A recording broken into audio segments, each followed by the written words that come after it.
Hi, my name is Dan, and welcome to Storytime with Dan. Today I will be telling you one of the worst things I have ever been through in my entire life that I've never really told anyone. This is the panic alarm.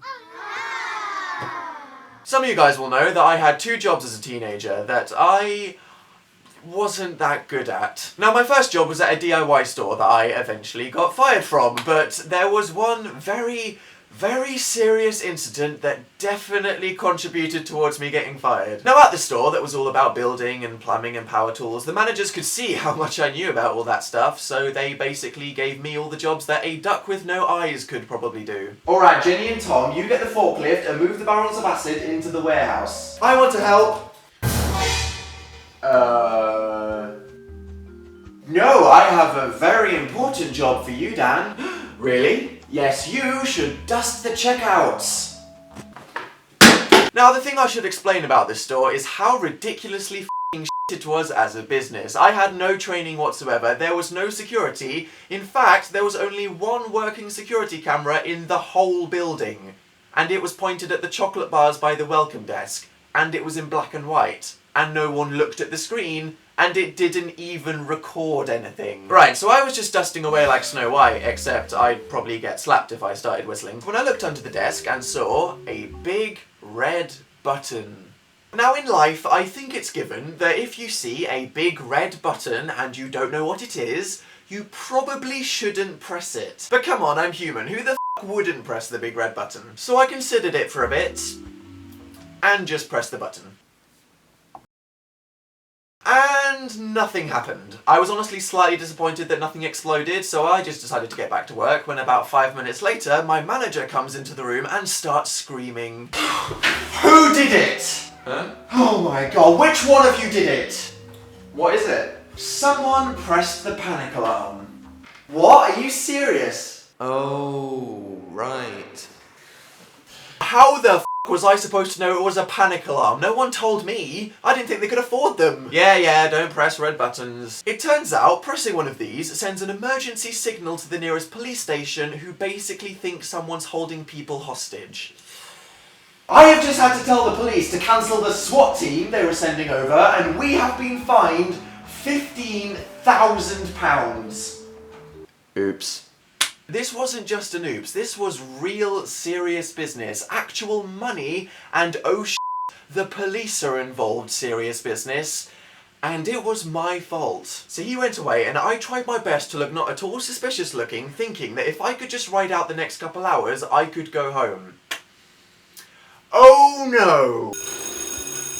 Alright, time to play some Halo. Right, everyone stay where you are. What? No one is leaving until the person admits they pressed the alarm. Crap. Now this is the moment when any normal human being with a brain that isn't cripplingly awkward would probably just say, okay, I think it might have been me, it was an accident though. I mean, no one told me that we had panic alarms, so I must have just, brushed against it accidentally. Oh, well that's understandable, no one's really at fault then. Let's all join hands and run into the sunset. But me, what did I do? Was it you, Dan? It was probably Dan. No.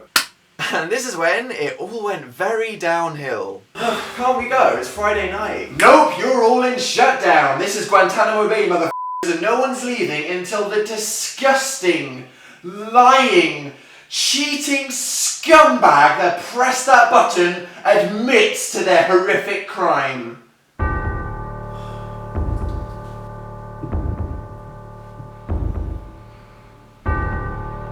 Right, well I didn't want it to have to come to this, but I can just see who was logged on to the checkout at the time. I don't know why I didn't own up to it at the start when it would have been okay, but I was in too deep now. I dug a hole all the way through to China, and there was no going back. This may be entertaining to you, but you need to understand, my whole world was ending. All I could do was just stand there, waiting for death, ready for Satan's giant to erupt from the ground and f*** me up the ass. It was a bit weird. It wasn't the thought of what my manager would do to me or losing my job that I was afraid of. It was just the inevitable disappointment of my friends, that moment when they'd all realise it was me and just turn around and look at me. you know? Thus proceeded the longest 10 seconds of my entire life. Right! Finally, we can find out who did it.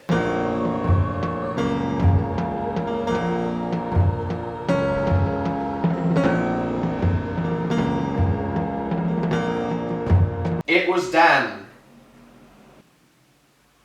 Silence, and all the eyes turn to me. World implodes. I don't have time to feel embarrassed or sad because I'm too busy devouring myself inwards into a vortex of agony. At that moment, I just wanted the universe to delete itself. Now, my friends weren't really angry or at all irritated like I thought. They just looked more sad, almost as if they pitied me just for being so awkward.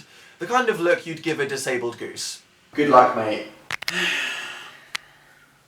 Yeah, you can probably imagine the following conversation I had with my manager, but this was when a ray of light shone through the clouds. There was an old lady, about 82, who was just stood there holding the keys, and out of nowhere she just said, "Oh, I was on that checkout earlier actually, and I've accidentally hit the bottom with my knee."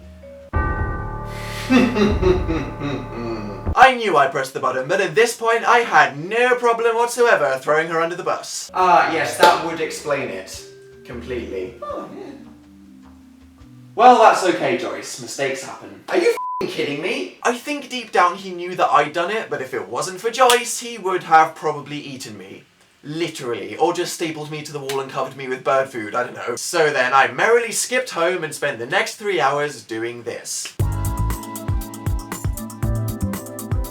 And there we go. That is how I successfully exploited an elderly woman into getting me out of a terrible, terrible spiral of lies. The end. Now, if you think that I couldn't possibly get myself in a worse situation than that, then you may be very interested in watching part 2 of this saga, The Power Nap, which you can watch by clicking here. Or if you're on an iPod, I will put a link to it down in the description, I guess. Or you can see me and Amazing Phil in an episode of The 401 Show having a deep, meaningful conversation, which you can watch here. But if you just stumbled across me and you very much enjoyed laughing at me, then you can click here to subscribe to my channel to see more of my videos. I can pretty much promise that there will be more stories like this in the future. That's guaranteed. But I hope that this video has made whatever week you've just had look slightly better. See you next week.